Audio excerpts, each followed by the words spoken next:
എന്റെ താടി എത്രയോ ആളുകൾ പരിഹസിക്കാറുണ്ട്. എന്റെ നിര്യാണിക്ക് മുകളിൽ അല്ല എന്റെ പാന്റിന് അല്ലേ, ഇപ്പോഴും ആളെ ഉപേക്ഷിച്ചെന്താ പറയാ, ഓ തന്ത വൈബാണെന്നാ പറയാ. ഇപ്പൊ കഴിഞ്ഞ ദിവസം ക്യാമ്പസ് കോൺഫറൻസിന് പോയപ്പോ ഒരു കുട്ടീനോട് പറഞ്ഞാണ്, സാറേ ഇപ്പൊ ക്യാമ്പസിലൊന്നും പഴയ പോലല്ല, നമുക്കൊന്നും പറയാൻ പറ്റൂല, നമ്മളൊരു തന്ത വൈബിന്റെ ആൾക്കാരായിട്ടാണ്. നമ്മൾ എന്തെങ്കിലും നല്ലത് പറഞ്ഞാൽ ഇതൊരു തന്ത വൈബിന്റെ ആളാണല്ലോ. ഇതൊക്കെ എക്കാലത്തുണ്ടായിട്ടുണ്ട്. പ്രവാചകന്മാർ അല്ലെ, മനുഷ്യൻ എന്ന് പറഞ്ഞാൽ എക്കാലത്തും അവന്റെ സ്വഭാവങ്ങൾ ഒരേപോലെയാണ്. അവന്റെ വികാരങ്ങൾ, അവന്റെ സ്നേഹം, അവന്റെ ദുഃഖം, അവന്റെ ദേഷ്യം, അവന്റെ സങ്കടം, അത് നാഗരികത എത്ര മാറിയാലും അടിസ്ഥാന വികാരങ്ങൾക്ക് മാറ്റമില്ല. അത് മനുഷ്യൻ നിലനിൽക്കുന്ന കാലത്തോളം അവന്റെ വികാരങ്ങൾ ഒരേപോലെ ആയിരിക്കും. സാഹചര്യങ്ങൾ വ്യത്യസ്തമാകുന്നുള്ളൂ. നിങ്ങൾ ആലോചിച്ച് നോക്കി, ഒരു 10-40 വർഷം മുമ്പത്തെ കേരളം എടുത്ത് നോക്കി, എന്താ ഇപ്പൊ അവിടെ ഉള്ളത് അല്ലെ? നമ്മളെ വീട്ടിലൊക്കെ കോഴിക്കൂടുണ്ടായിരുന്നു, നമ്മളെ വീട്ടിലൊക്കെ കോഴി ഉണ്ടായിരുന്നു, ആടുണ്ടായിരുന്നു, പശു ഉണ്ടായിരുന്നു അല്ലെ? നമ്മളെ കൊലായ്മലൊക്കെ കോഴി ഇങ്ങനെ മഴക്കാലത്ത് ഇങ്ങനെ അപ്പിട്ടുണ്ടാവും. എന്തൊരു വൃത്തികേടായിരുന്നു. പക്ഷെ നമുക്കതൊരു വൃത്തികേടായിട്ടൊന്നും തോന്നിയിട്ടില്ല. നമ്മൾ അതിന്റെ മേലെ കൂടെ ചാടി കയറി കളിച്ച് നടന്ന ആളുകളാണ്. പക്ഷെ നിങ്ങൾക്ക് ആലോചിക്കാൻ പറ്റുമോ അല്ലേ? അപ്പോ ആ എങ്ങനെ നാഗരികത നമ്മൾ മുകളിലേക്ക് പോയി കഴിഞ്ഞാലും ഇങ്ങനെ കാലങ്ങൾ മാറി. ഇപ്പൊ എന്താ, ഇപ്പൊ ഫാം ഹൗസ് ആണ്, കാശ് കൂടി, ഇതൊക്കെ വേറെ സ്ഥലത്തുണ്ട്. അവിടെ കോഴിയുണ്ട്, ആടുണ്ട്, പശുണ്ട്. പണ്ട് ഓന്റെ ബാക്കിന്റെ പിന്നിലെ ആലെടുത്തിട്ട് വേറെ സ്ഥലത്ത് കൊണ്ടുപോയി വലിയ സെക്യൂരിറ്റിയൊക്കെ വെച്ചിട്ട് ഫാം ഹൗസ് നടത്തുക. പേര് ഫാം ഹൗസ്. പണ്ട് നമ്മളെ പെരിയിലുണ്ടായിരുന്ന കോഴിയും പൂച്ചയും ആടും ഒക്കെ തന്നെ അവിടെ ഉള്ളത്. പക്ഷെ പേര് മാറി അല്ലേ? പണ്ട് നമ്മൾ പാടത്ത് പണിയെടുത്തിരുന്നു, പറമ്പിൽ പണിയെടുത്തിരുന്നു. പച്ചക്കറി, വെണ്ടക്ക, നമ്മളെ പറമ്പിലുള്ള കുമ്പളങ്ങയും മത്തനും ഒക്കെയാണ് നമ്മൾ കറി ഉണ്ടാക്കിയത്. ഇപ്പൊ ആൾക്കാർ ടെറസിന്റെ മേലെ ഓർഗാനിക് ഫാമിംഗ് നടത്തുകയാണ്. പാറപ്പുറത്ത് മണ്ണിട്ട് ലക്ഷങ്ങൾ ചെലവാക്കിയിട്ട് 1000 റുപ്യന്റെ വെണ്ടക്ക ഉണ്ടാക്കിയാണ്. എന്താ വ്യത്യാസമുള്ളത് അല്ലെ? അന്ന് നമ്മൾ 6 പാക്ക് ചെയ്യുന്നു, ജിമ്മിലൊന്നും പോയിട്ടില്ല, നമ്മൾ 6 പാക്ക് ചെയ്യുന്നു. ഇപ്പൊ 40 വയസ്സാകുമ്പോഴാണ് 6 പാക്ക് ആക്കാൻ തുടങ്ങുന്നത്. എന്നിട്ട് നോക്കുമ്പോ 8 പാക്കാണ്. ഇപ്പോ അടി 2 ഹെർണിയും കൂടി വന്നിക്കണേ. അപ്പൊ എണ്ണി നോക്കുമ്പോ 6 പാക്കല്ല 8 പാക്കാ. അപ്പൊ അടി 2 ഹെർണിയെ പുതിയ വന്നൊക്കെയാണ്. കാരണം ഒരു പ്രായം കഴിഞ്ഞിട്ട് 6 പാക്ക് ആവൂല. അപ്പൊ ഇപ്പൊ ജിമ്മിൽ പോണ ആബാലവൃതം ജനങ്ങൾ നമ്മളെ നാട്ടിൽ ജിമ്മിൽ പോയി കൊണ്ടിരിക്കുകയാണ്. അപ്പൊ നമ്മള് ഇതൊന്നും അടിസ്ഥാനപരമായി ഇതിപ്പോ ഇപ്പൊ നല്ല സുഖത്തിൽ കിടന്നുറങ്ങിയ ആൾക്കാർ നല്ല ഓടിട്ട പെരയില് സുഖമായിട്ട് കിടന്നുറങ്ങാണ്. പണ്ടത്തെ കാലത്ത് ഒരു പ്രശ്നമില്ല, ജനലൊക്കെ തുറന്നിട്ട് കാറ്റും കൊണ്ട് കിടക്കാണ്. ഇപ്പൊ എന്താ സംഭവം? ഇപ്പൊ ഒന്നുമില്ല, ഇപ്പൊ ഫുള്ള് AC തണുപ്പിച്ച് കമ്പിളിയൊക്കെ പൊതച്ച് കിടക്കാണ്. പക്ഷെ ഉറക്കം കിട്ടില്ല, ഗുളി കുടിച്ചിട്ടാ കിടക്കണം. അപ്പൊ അടിസ്ഥാനപരമായി നമ്മൾ എത്ര ഏൺ ചെയ്താലും നമ്മളെ ചെലവ് കൂടുന്നുള്ളൂ അല്ലെ? നമ്മൾ പണ്ട് സമാധാനമായി ബസ്സിൽ പോയിരുന്നു, അല്ല സൈക്കിൾ ഔട്ടി പോയിരുന്നു, നടന്നു പോയിരുന്നു സ്കൂൾക്ക്. ഇപ്പൊ എന്താണ്, ഇപ്പോഴും രാവിലെ ആൾക്കാർ ഓടുകയാണ്, ചില ആൾക്കാർ സൈക്ലിംഗ് ആണ്. പണ്ട് നമ്മുടെ ആവശ്യത്തിന് ചവിട്ടിയ സൈക്കിൾ ഇപ്പൊ വെറുതെ ചവിട്ടാണ്, ഓടിക്കൊണ്ടിരിക്കുകയാണ്. റണ്ണേഴ്സ് ക്ലബ്ബ് അല്ലെ, റൈഡേഴ്സ് ക്ലബ്ബ്. അപ്പൊ അടിസ്ഥാനപരമായി മനുഷ്യൻ എന്ന ജീവി എന്ന് പറഞ്ഞാൽ നമ്മളെ വരുമാനം എത്ര കൂടിയാലും നമ്മളെ സ്വഭാവം, നമ്മളെ സന്തോഷം, നമ്മളെ സങ്കടം, ഇതൊക്കെ ഭയങ്കര റിലേറ്റീവായ സാധനങ്ങളാണ് അല്ലേ? നേരെ മറിച്ച് ഇപ്പൊ നമുക്ക് ചിലപ്പോ തോന്നും, ഈ പഴയ മാരുതിയൊക്കെ സെക്കൻഡ് ഹാൻഡ് നമ്മളെ നാട്ടില് ഈ കാറ് വാങ്ങാൻ കാശില്ലാത്തവന് പൈസയൊക്കെ സംഘടിപ്പിച്ച് കുറിയൊക്കെ കൂട്ടി അതിന് 1 ലക്ഷം 1.5 ലക്ഷമൊക്കെ ഉണ്ടാക്കിയിട്ട് പഴയ മാരുതി 15-20 കൊല്ലം പഴക്കമുള്ള മാരുതി സെക്കൻഡ് ഹാൻഡ് എടുക്കും. എന്നിട്ട് ഓന്റെ ഫാമിലി മൊത്തം ഇതിലെ പോവുക. കാണുമ്പോൾ നമുക്ക് വല്ലാത്തൊരിത് തോന്നും അല്ലെ? എല്ലാവരും കൂടി ബാക്കിൽ, കുട്ടികളൊക്കെ മടിയിലൊക്കെ ഇരുന്നിട്ട് അതിന്റെ ടയറൊക്കെ ചിലപ്പോൾ ചപ്പി ഉണ്ടാവും, കാറ്റൊക്കെ. പക്ഷെ ഭയങ്കര സന്തോഷത്തോടെയാണ് പോണത്. എന്നാൽ പുറത്ത് വോൾവോ എന്താണ് ഇപ്പൊ അതിന്റെ വലിയ കാറൊക്കെ ഉണ്ടല്ലോ, 80CO, പല ഇലക്ട്രിക് ഏറ്റവും നല്ല വോൾവോ കാറിലോ.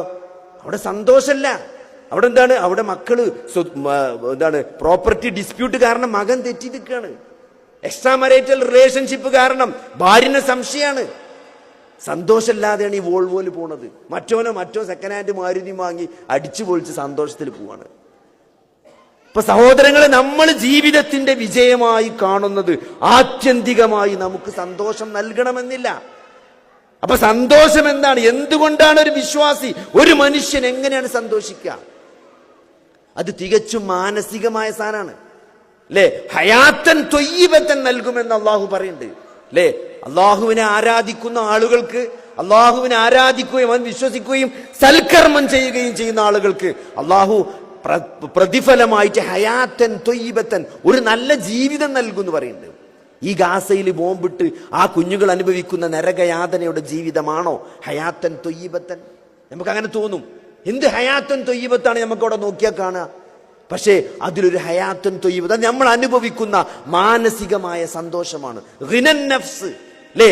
മനസ്സിന്റെ സന്തോഷമുണ്ട്, മനസ്സിന്റെ ധന്യതയുണ്ട്.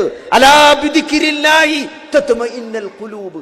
അറിയണം, അള്ളാഹുവിനെ കുറിച്ച് ഓർക്കുന്നതിലാണ് മനസ്സുകൾ സമാധാനപ്പെടുക, ശാന്തി ഉണ്ടാകുക.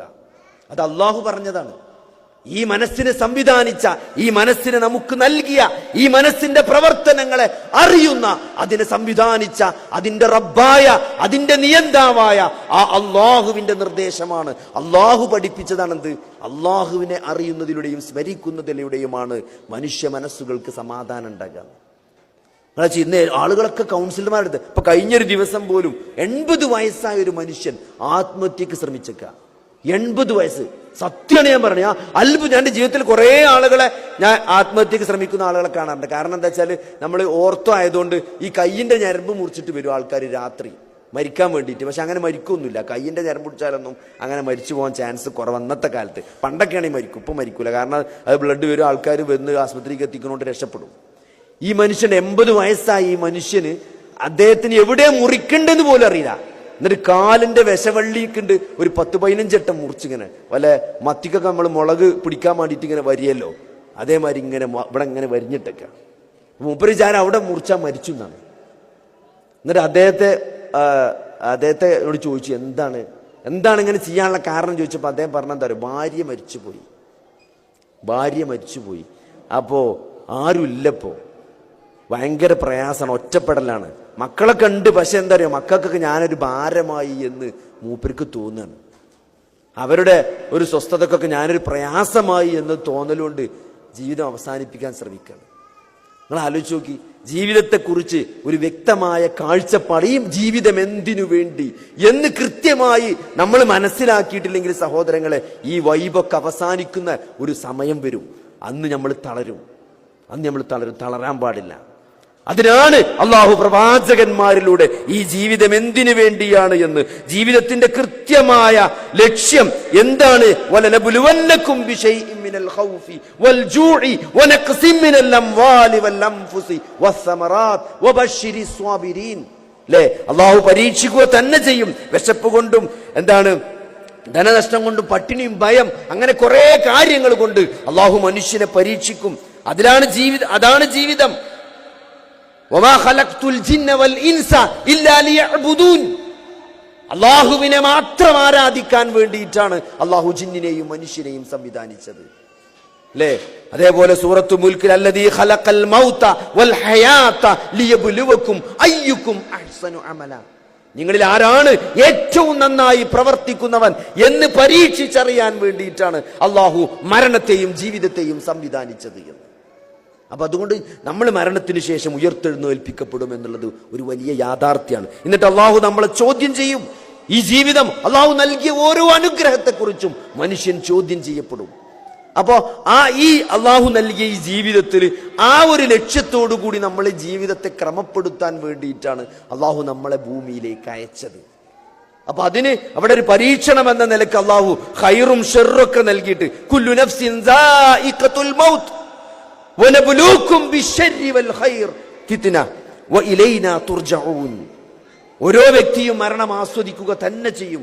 ഒരു പരീക്ഷണം എന്ന നിലക്ക് നന്മ നൽകിയും തിന്മ നൽകിക്കൊണ്ടും നാം നിങ്ങളെ പരിശോധിക്കുമെന്നാണ് അള്ളാഹു പറഞ്ഞത്. അപ്പൊ നമ്മൾ ജീവിതത്തിലേക്ക് വരുന്ന ഓരോ കാര്യങ്ങൾ അത് നമുക്ക് നന്മയായി ഫീൽ ചെയ്യട്ടെ, തിന്മയായി ഫീൽ ചെയ്യട്ടെ, അതൊരു ടെസ്റ്റാണ്. നിങ്ങൾ ആലോചിച്ച് നോക്കി, ഈ ഗാസയിൽ പ്രയാസം അനുഭവിക്കുന്ന ആ സ്ത്രീകളും കുട്ടികളും മനുഷ്യരുമെല്ലാം അവരുടെ കഷ്ടപ്പാട് വെറുതെയാണെന്ന് നിങ്ങൾ വിചാരിക്കണ്ടോ? നമ്മൾ വളരെ സുഖമായിട്ട് AC കിടന്നുറങ്ങണ്, AC വണ്ടിയിൽ യാത്ര ചെയ്യണ്, ചെറിയൊരു ചൂട് പോലും നമുക്ക് താങ്ങാൻ സാധിക്കുന്നില്ല. അല്ലെ? ചെറിയൊരു പ്രയാസം പോലും നമുക്ക് അസഹ്യമായി അനുഭവപ്പെടുകയാണ്. അത് മാനസികമാകട്ടെ ശാരീരികമാകട്ടെ, ഒരു പ്രയാസത്തിന്റെ ഒരു ഫ്രീക്വൻസിയിലേക്ക് നമ്മൾ ലൈഫ് ട്യൂൺ ചെയ്യണേയല്ല. നമ്മുടെ ഒരു കംഫർട്ട് സോണിലൂടെ മാത്രം ജീവിച്ചുകൊണ്ടിരിക്കുകയാണ്. എന്നിട്ട് ഈ കഷ്ടപ്പെടുന്ന ആളുകളുടെ പ്രയാസവും കഷ്ടപ്പാടുകളുമെല്ലാം വെറുതെയാണെന്ന് നിങ്ങൾ വിചാരിക്കണ്ടോ? അപ്പൊ ഈ ജീവിതത്തിനൊരു അർത്ഥമുണ്ട്. ഓരോ പ്രയാസം അനുഭവിക്കുന്ന ആളുകളുടെയും പ്രയാസത്തിനനുസരിച്ച് അള്ളാഹു അവരുടെ ദറജ ഉയർത്തിക്കൊടുക്കുമെന്ന്, നിങ്ങളിൽ നിന്ന് ശുഹദാക്കളെ സൃഷ്ടിച്ചെടുക്കുമെന്ന് അള്ളാഹുവിന്റെ വാഗ്ദാനമുണ്ട്. അപ്പൊ ഇതിനൊക്കെ ഒരു യുക്തി ഉണ്ട്. ഇപ്പോ ഓരോ ന്യൂസ് കേൾക്കുമ്പോഴും ഫലസ്തീനിലെ ഓരോ ദിവസത്തെ ബോംബിങ്ങും ആ കുട്ടികളുടെ ചിത്രം കാണുമ്പോഴൊക്കെ മനസ്സിന് പ്രയാസമുണ്ട്. പക്ഷേ അള്ളാഹുവിന്റെ അറിവോടും സമ്മതത്തോടും കൂടിയാണ് അവിടെ സംഭവിക്കുന്നത് എന്ന വലിയൊരു അറിവുണ്ട്. അത് നൽകുന്ന ഒരു വലിയ ഉൾക്കാഴ്ചയുണ്ട് അല്ലെ. ആ ബോംബിടുന്നതൊക്കെ അള്ളാഹുവിന്റെ അറിവോടെയാണ്, അള്ളാഹുവിന്റെ സമ്മതത്തോടെയാണ്. അപ്പൊ അള്ളാഹുവിന് അതിലൊരു യുക്തിയുണ്ട്. ആ യുക്തി ഒരുപക്ഷെ നമുക്ക് മനസ്സിലാകണമെന്നില്ല. അള്ളാഹു അവരിൽ നിന്ന് ചില ശുഹദാക്കളെ അള്ളാഹു ഭൂമിയിൽ സൃഷ്ടിച്ചെടുക്കുമെന്നുണ്ട്. അവരെ അള്ളാഹു സ്വർഗത്തിൽ പ്രവേശിപ്പിക്കും. അപ്പൊ അതൊക്കെ അള്ളാഹുവിന്റെ വാഗ്ദാനമാണ്. അതുകൊണ്ട് സഹോദരങ്ങളെ, ഈ ജീവിതത്തിന് വലിയ അർത്ഥമുണ്ട് അല്ലെ. ഈ നമ്മളെ ജീവിതത്തിൽ ബാധിക്കുന്ന ചെറിയ പ്രയാസങ്ങൾക്കൊക്കെ വലിയ ലോജിക്കുണ്ട്, നമുക്ക് മനസ്സിലാകാത്ത വലിയ ഹിക്മത്തുകളുണ്ട്. അത് തിരിച്ചറിയുക എന്നുള്ളതാണ് ഒരു മനുഷ്യനെ സംബന്ധിച്ചിടത്തോളം ഈ ജീവിതയാത്രയിൽ ഏറ്റവും പ്രധാനപ്പെട്ട കാര്യം. അത് തിരിച്ചറിയാൻ നമുക്ക് സാധിച്ചിട്ടില്ലെങ്കിൽ നമ്മുടെ ജീവിതം വല്ലാത്ത നഷ്ടത്തിലായിരിക്കും കലാശിക്കുക. ഇപ്പൊ ചെറിയ ചെറിയ പ്രയാസങ്ങൾ വരുമ്പോൾ അത് വലിയ മാനസിക സംഘർഷത്തിലേക്ക് നമ്മളെ കൊണ്ടെത്തിക്കുന്നത് ഈ ഒരു ഡയമെൻഷനിൽ നമ്മൾ കാര്യങ്ങൾ ചിന്തിക്കാതെ പോകുന്നത് കൊണ്ടാണ് അല്ലെ. നമ്മൾ വിജയമായി കാണുന്ന ചെറിയൊരു സാമ്പത്തിക പ്രയാസം ഉണ്ടായി, ബിസിനസ്സിൽ ചെറിയ പ്രയാസം ഉണ്ടായി, അടിക്കടിക്ക് പരീക്ഷണങ്ങൾ വന്നു അല്ലെ. ആളുകൾ പലപ്പോഴും അതാ പറയാം. ഇപ്പൊ കഴിഞ്ഞൊരു ദിവസം ഒരു ഉമ്മ കാണിക്കാൻ വന്നിട്ട് പറഞ്ഞാണ്, എന്താണ് ഒരു പേപ്പർ എടുത്ത് എനിക്ക് കാണിച്ചു തന്നു. തൻ്റെ മകന്റെ വികലാംഗ സർട്ടിഫിക്കറ്റാണ്. അതായത് 19ാമത്തെ വയസ്സിൽ വിദേശത്തേക്ക് പോയി ജോലി ചെയ്ത് പങ്ങന്മാരെയൊക്കെ കെട്ടിച്ച് വലിയ സമ്പാദ്യങ്ങൾ ഉണ്ടാക്കി വീടൊക്കെ വെച്ച് നല്ലൊരവസ്ഥയിലായിരുന്ന എൻ്റെ മകൻ 30 വയസ്സായപ്പം എന്ത് ചെയ്തു, കാഴ്ച നഷ്ടപ്പെട്ടു. ഒരു ദിവസം രാവിലെ എണീക്കുമ്പോൾ കണ്ണ് കാണുന്നില്ല. അങ്ങനെ അവനുണ്ടാക്കിയ സമ്പാദ്യങ്ങൾ മുഴുവനും അവന്റെ ചികിത്സയ്ക്ക് വേണ്ടി ചെലവഴിച്ചു. ഇപ്പോഴും അവൻ അന്ധനായി വീട്ടിൽ ജോലിയൊക്കെ നഷ്ടപ്പെട്ട് വീട്ടിലിരിക്കുകയാണ്. എൻ്റെ മോൻ എന്ത് തെറ്റാണ് ചെയ്തത്? ഒരാളെപ്പോലും ഇന്നേ വരെ ഉപദ്രവിച്ചിട്ടില്ല എന്നാണ്. എന്തൊരു പ്രയാസം ഉണ്ടായ ആളുകൾ വന്നാലും അവനെ കൊണ്ട് കഴിയുന്നത് അവൻ ചെയ്യുമെന്നാണ്. ഒരു സിഗരറ്റ് പോലും എൻ്റെ മകൻ ഇതേവരെ വലിച്ചിട്ടില്ല എന്നാണ്. അത്രയും നല്ലൊരു കുട്ടിയാണ് എൻ്റെ മോൻ. എന്താണ് എൻ്റെ മോനോട്, എന്താണ് പടച്ചോന് അവനോട് ഇങ്ങനെ ചെയ്തത് എന്നാണ് ഉമ്മ ചോദിക്കുന്നത്. സഹോദരങ്ങൾ, ആ ചോദ്യം ചോദിക്കണം എന്താണ്? ഈ ഒരു അറിവില്ലാത്തത് കൊണ്ടാണ്. ഈ ജീവിതം എന്നത് ഒരു പരീക്ഷണം മാത്രമാണ് എന്ന ഏറ്റവും വലിയ തിരിച്ചറിവ്. അതാണ് പ്രവാചകന്മാർ പഠിപ്പിച്ചത്, അതാണ് വേദഗ്രന്ഥങ്ങൾ പഠിപ്പിക്കുന്നത്. ഇത് ദുനിയാവാണ്. ഇവിടെ നമ്മൾ സന്തോഷിക്കാൻ വന്നവരല്ല. ഇവിടെ പരീക്ഷണങ്ങൾ ഉണ്ടാകും, ഇവിടെ പ്രയാസങ്ങൾ ഉണ്ടാകും. അതിലൊക്കെ അള്ളാഹു വലിയ പ്രതിഫലം നൽകും. ഒരു മുസ്ലിമിന്റെ കാര്യം അത്ഭുതമാണ്. അജബല്ലി അംറിൽ മുഅ്മിൻ, മുഅ്മിനിന്റെ കാര്യം എന്തൊരു അത്ഭുതമാണെന്ന് അള്ളാഹു പറഞ്ഞു, അള്ളാഹുവിന്റെ റസൂൽ പറഞ്ഞു. എന്താണ്? അവന് ചെറിയ പ്രയാസം ഉണ്ടായാല്, അവൻ ഒരു ഹൈർ അവനുണ്ടായാല് അവൻ അള്ളാഹുവിന് നന്ദി കാണിക്കുന്നതാണ് അല്ലെ. നമ്മൾ ചെറിയൊരു സന്തോഷം ഉണ്ടായാല് അള്ളാഹുവിന് നന്ദി കാണിക്കും. അപ്പൊ അള്ളാഹു അവൻ എന്ത് ചെയ്യും? അവന് അനുഗ്രഹങ്ങൾ വർദ്ധിപ്പിച്ചു കൊടുക്കും. ഒരു ചെറിയ പ്രയാസം ഉണ്ടായാലോ അവൻ ക്ഷമിക്കും, അപ്പോഴും അവൻ അള്ളാഹു പ്രതിഫലം നൽകും. ഇപ്പൊ രണ്ടാണെങ്കിലും ഒരു വിശ്വാസിക്ക് ഹൈറാണ്. പക്ഷെ എന്ത് വേണം? ആ ഹൈറിനെയും ഷെറിനെയും, ഖൈർ വരുമ്പോൾ നന്ദി കാണിക്കാനും ഷെർ വരുമ്പോൾ അതിൽ ക്ഷമിച്ചുകൊണ്ട് ഇത് അള്ളാഹുവിന്റെ പരീക്ഷണമാണ്, അതിൽ ഞാൻ ക്ഷമിക്കണം, ഇതെന്റെ റബ്ബ് എന്നോട് സ്നേഹമുള്ളത് കൊണ്ടാണ്. കാരണം അങ്ങനെ വിശ്വസിക്കാൻ സാധിക്കണമെങ്കിൽ സഹോദരങ്ങളെ, നമ്മൾ അള്ളാഹുവിന്റെ സ്നേഹം കിട്ടുക, അള്ളാഹു കൂടുതൽ പരീക്ഷിക്കുക, അള്ളാഹു സ്നേഹിക്കുന്നവരെയാണ്. അതാണ് ചരിത്രം നമ്മളെ പഠിപ്പിക്കുന്നത്. അതാണ് അമ്പിയാക്കന്മാരാണ് ഏറ്റവും കൂടുതൽ പരീക്ഷണത്തിന് വിധേയരായ ആളുകൾ. നമ്മളൊരു പ്രയാസം വരുമ്പോൾ മനസ്സിലാക്കേണ്ട ഏറ്റവും വലിയ പോയിന്റ് അതാണ്. കാരണം ഏറ്റവും കൂടുതൽ ചരിത്രത്തിൽ പരീക്ഷിക്കപ്പെട്ടത് അമ്പിയാക്കന്മാരാണ്. ഓരോ പ്രവാചകന്മാരും, ഇബ്രാഹിം നബി അലൈഹിസ്സലാം അല്ലെ, നൂഹ് നബി അലൈഹിസ്സലാം, എല്ലാ തരത്തിലും ഫാമിലി ആയിട്ടും എല്ലാ തരത്തിലും അവർ പരീക്ഷിക്കപ്പെട്ടിട്ടുണ്ട്. ഏറ്റവും കൂടുതൽ പരീക്ഷണത്തിന് വിധേയനായത് മുഹമ്മദ് നബി സല്ലല്ലാഹു അലൈഹി വസല്ലമയാണ്. അപ്പൊ നബി സല്ലല്ലാഹു അലൈഹി വസല്ലമയെ ആലോചിച്ചാൽ മതി, ശരിക്കും ആരാണ് ഏറ്റവും അഷ്റഫുൽ ഖൽഖ് എന്ന് നമ്മൾ പറയുന്ന പ്രവാചകന്മാരിൽ ഏറ്റവും ഉന്നതനായ, സകല മനുഷ്യരിൽ ഏറ്റവും ഉന്നതനായ ആ മഹാനായ റസൂലുള്ളാഹി സ്വല്ലല്ലാഹു അലൈഹി വസല്ലമ ജീവിതത്തിൽ എന്തെല്ലാം പ്രതിസന്ധികളിലൂടെ കടന്നുപോയിട്ടുണ്ട് അല്ലെ. ആ വഹി മുതൽ ആ ജീവിതം നമ്മൾ ഇങ്ങോട്ട് പരിശോധിച്ചാൽ മനസ്സിലാക്കും. ജനനം മുതൽ യതീമായി ജനിക്കുന്നത്, മാതാവ് നഷ്ടപ്പെടുന്നത്, പിതാവ് നഷ്ടപ്പെട്ടത് അല്ലെ, ആ പിതാമഹൻ നഷ്ടപ്പെടുന്നത്, അതേപോലെ തന്നെ ആ തൗഹീദ് പറയുന്നതോടുകൂടി കുടുംബത്തിൽ ഒറ്റപ്പെടുന്നത് അല്ലെ, നാട്ടിൽ ഒറ്റപ്പെടുന്നത്, പുറത്താക്കപ്പെടുന്നത്, പെൺകുട്ടികളെ മൊഴി ചൊല്ലി ഡൈവോഴ്സ് ചെയ്ത് വീട്ടിൽ കൊണ്ടാക്കി. നിങ്ങൾ ആലോചിച്ച് നോക്കി, ലാ ഇലാഹ ഇല്ലല്ലാഹ് പറഞ്ഞതിന്റെ പേരിൽ നേരത്തെ നടന്ന കല്യാണത്തിൽ ആ 2 പെൺകുട്ടികളെയും ഭർത്താക്കന്മാർ മൊഴി ചൊല്ലി വീട്ടിൽ കൊണ്ടുപോയി ഡൈവോഴ്സ് ആക്കി ഇരുത്തുക. നമുക്ക് ആലോചിക്കാൻ പറ്റുമോ? ജനിക്കുന്ന ആൺകുട്ടികൾ മുഴുവൻ മരിച്ചു പോവുക, ജനങ്ങൾ പരിഹസിക്കുക. അല്ലെ, വാലറ്റവനാണ്, ആൺകുട്ടികളൊക്കെ മരിച്ചു പോവാണ്, അനന്തരാവകാശികളില്ലാത്തവനാണ്, വാലറ്റവനാണ്. നിങ്ങൾ ആലോചിച്ച് നോക്കി, ആ വാലറ്റവൻ എന്ന് പറഞ്ഞ് കളിയാക്കിയ ആളുകൾ എവിടെയെങ്കിലും ചരിത്രത്തിൽ നിന്ന് സ്മരിക്കപ്പെടുന്നുണ്ടോ? പക്ഷേ മുഹമ്മദ് നബി സല്ലല്ലാഹു അലൈഹി വസല്ലമ ഈ ഭൂമി ഇങ്ങനെ തിരിഞ്ഞുകൊണ്ടിരിക്കുന്ന ഓരോ സെക്കൻഡും ഇവിടെ സ്മരിക്കപ്പെടുകയാണ്, ഇവിടെ അനുധാവനം ചെയ്യപ്പെടുകയാണ്. ഓരോ മനുഷ്യന്റെ മനസ്സിലും അങ്ങേയറ്റത്തെ സ്നേഹത്തോടു കൂടി ആളുകൾ സ്നേഹിക്കുകയും ആളുകൾ ഫോളോ ചെയ്യുകയും ആളുകൾ പേരുച്ചരിക്കുകയും സലാത്ത് ചെല്ലുകയും അഷ്ഹദു അന്ന മുഹമ്മദർ റസൂലുള്ളാഹി എന്ന് പ്രഖ്യാപിക്കുകയും വിളിച്ചു പറയുകയും ലോകത്തിന്റെ ഓരോ സെക്കൻഡിലും ഇത് നടന്നുകൊണ്ടിരിക്കുകയാണ്. ആ വാലറ്റവൻ എന്ന് പറഞ്ഞ് പരിഹസിച്ച ആളുകൾ ഇന്ന് എവിടെയാണ് സഹോദരങ്ങളെ? അപ്പൊ അതുകൊണ്ട് ഇതിന് വലിയൊരു യുക്തിയുണ്ട്, അല്ലെ? അപ്പൊ ഏറ്റവും കൂടുതൽ പ്രയാസങ്ങളിലൂടെ കടന്നുപോയ അമ്പിയാക്കന്മാര്, അപ്പൊ പ്രയാസങ്ങൾ വരിക എന്നത് എന്തല്ല? ജീവിതത്തിൽ പരാജയപ്പെടലല്ല, അള്ളാഹുവിന്റെ കോപമല്ല, അത് അള്ളാഹുവിന്റെ ഇഷ്ടമാണ് എന്ന് തിരിച്ചറിയാൻ ഒരു പരീക്ഷണം അത് പരാജയമാണ് എന്ന് നമ്മൾ മനസ്സിലാക്കേണ്ടത് എപ്പോഴാ വെച്ചാൽ, ആ പരീക്ഷണത്തിലൂടെ നമ്മൾ അള്ളാഹുവിൽ നിന്ന് അകന്നിട്ടുണ്ടെങ്കിൽ അതാണ് ഏറ്റവും വലിയ പരാജയം. ആ പരീക്ഷണത്തിൽ നമ്മൾ പരാജയപ്പെട്ടു എന്നതിന്റെ അടയാളം അതാണ്. എന്ത്?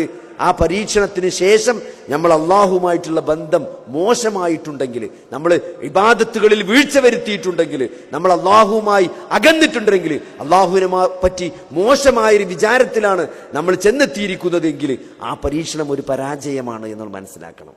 നേരെ മറിച്ച് ഓരോ പരീക്ഷണം വരുമ്പോഴും നമ്മൾ അള്ളാഹുവിലേക്ക് കൂടുതൽ അടുക്കുകയും കൂടുതൽ ഇബാദത്ത് ചെയ്യുകയും കൂടുതൽ അള്ളാഹുവിനെ ഓർക്കുകയും കൂടുതൽ അള്ളാഹുവിനെ സ്നേഹിക്കുകയും അള്ളാഹുമായുള്ള കണക്ടിവിറ്റി, ആ കണക്ഷൻ സ്ട്രോങ് ആവുകയും ചെയ്യുകയാണ് സംഭവിച്ചിട്ടുള്ളത് എങ്കിൽ ആ പരീക്ഷണത്തിൽ നമ്മൾ വിജയിച്ചു എന്നതിന്റെ അടയാളാണത്. അപ്പൊ അതുകൊണ്ട് ആ ജീവിതത്തെ പറ്റി അങ്ങനെ വ്യക്തമായ ഒരു കാഴ്ചപ്പാട് നമുക്ക് ഉണ്ടാക്കാൻ സാധിച്ചിട്ടില്ലെങ്കിലും അത് വലിയ പരാജയത്തിലാണ് നമ്മൾ എത്തിപ്പെടുക.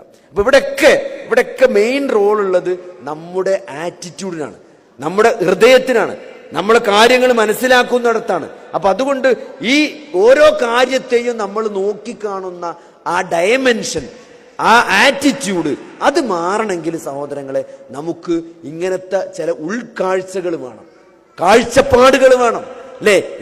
ഈ ജീവിതത്തിനൊരു ലക്ഷ്യമുണ്ട്, മരണത്തിന് ശേഷം ഒരു ജീവിതമുണ്ട്, ഇത് പരീക്ഷണമാണ്, ഞാനിവിടെ ക്ഷമിച്ചാൽ എനിക്ക് പ്രതിഫലം കിട്ടുമെന്നുള്ളത്. അപ്പൊ അതുകൊണ്ട് ആ കൃത്യമായി മനസ്സിന്റെ ആ ഹൃദയത്തിന്റെ അസുഖങ്ങളിൽ നിന്ന് നമുക്ക് രക്ഷപ്പെട്ടാൻ, അതിനാണ് യാ അയ്യുഹന്നാസ് ഖദ് ജാഅതുകും മൗഇളതും മിർ റബ്ബികും വശിഫാഉൻ ലിമാ ഫിസ് സുദൂർ വഹുദൻ വറഹ്മത്തുൽ ലിൽ മുഅ്മിനീൻ. അല്ലേ? മനസ്സുകൾ അതാണ് നിങ്ങളുടെ മനസ്സുകളിലുള്ള രോഗത്തിന് ശമനം, ഹൃദയത്തിന്റെ അസുഖത്തിനുള്ള ശമനമാണ് വിശുദ്ധ ഖുർആൻ, ഈ വഹി എന്നുള്ളത്. അപ്പൊ ആ വഹി കൃത്യമായിട്ട് പഠിക്കാനും മനസ്സിലാക്കാനും അത് ജീവിതത്തിൽ പ്രയോഗവൽക്കരിക്കാനും നമ്മൾ തയ്യാറായി കഴിഞ്ഞാൽ ഈ മനസ്സിന്റെ അസുഖങ്ങളിൽ നിന്ന് നമുക്ക് രക്ഷപ്പെടാൻ പറ്റും. അപ്പൊ അതുകൊണ്ട് അതിന് നമുക്ക് ഏക മാർഗം എന്താണ്? ഈ ദീന് പഠിക്കുക എന്നതാണ്. അള്ളാഹു അറിയിച്ചു തന്ന ഈ വഹിയാകുന്ന വിശുദ്ധ ഖുർആനും ഹദീസും പഠിക്കാൻ നമ്മൾ തയ്യാറാകുക എന്നുള്ളതാണ്. അപ്പൊ നമ്മൾ ദുനിയാവിന്റെ കാര്യത്തിൽ നമ്മൾ പ്രത്യേകം മനസ്സിലാക്കേണ്ടത്, ഈ ദുനിയാവ് എന്നത് വളരെ നമ്മളെ വഞ്ചിക്കുന്ന ഒരു വഞ്ചനാചരക്കാണ്. ദുനിയാവിന് എന്തെങ്കിലും ഒരു പ്രാധാന്യം അള്ളാഹു നൽകിയിട്ടുണ്ടെങ്കിൽ അള്ളാഹുവിന്റെ റസൂല് പട്ടിണി കിടക്കുമായിരുന്നില്ല. ഇതിന് പ്രാധാന്യം തീരില്ല എന്നല്ലേ പറഞ്ഞത്. ദുനിയാവിലും ആഖിറത്തിലും ഹസനത്ത് ചോദിക്കാനും ആണ് അള്ളാഹു നമ്മളോട് പഠിപ്പിച്ചിട്ടുള്ളത്. പക്ഷെ എന്താ വെച്ചാൽ ആഖിറത്തിനെ മറന്നുകൊണ്ട്, അല്ലെ, മരണത്തിന് ശേഷം ഒരു ജീവിതമുണ്ട് എന്നത് മറന്നുകൊണ്ട്, നമ്മൾ ഈ ജീവിതത്തിന്റെ കൃത്യമായ ലക്ഷ്യം എന്താണ് എന്ന് മറന്നുകൊണ്ട് നമ്മൾ ദുനിയാവിനെ സമീപിക്കുന്ന ഒരവസ്ഥ ഉണ്ടാകാൻ പാടില്ല. ദുനിയാവ് ഖൈറാണ്. ദുനിയാവ് എത്രത്തോളം നമ്മൾ മൻകാനത്തി ദുനിയ ഹമ്മഹു ഫറഖല്ലാഹു അലൈഹി അംറഹു വജഅല ഫഖറഹു ബൈന ഐനൈ വലം യഅതിഹി മിന ദുനിയ ഇല്ലാ മാ കുതിബ ലഹു വമൻ കാനത്ത് ആഖിറതു നിയതഹു ജമഅല്ലാഹു ലഹു അംറഹു വജഅല ഖിനാഹു ഫീ ഖൽബിഹി വഅതതുഹു ദുനിയ വഹിയ റാഹിമ. ഇബ്നു മാജ ഉദ്ധരിക്കുന്ന ഒരു ഹദീസാണ്. നമ്മൾ വളരെയധികം മനസ്സിലാക്കേണ്ട ഒരു ഹദീസാണത്.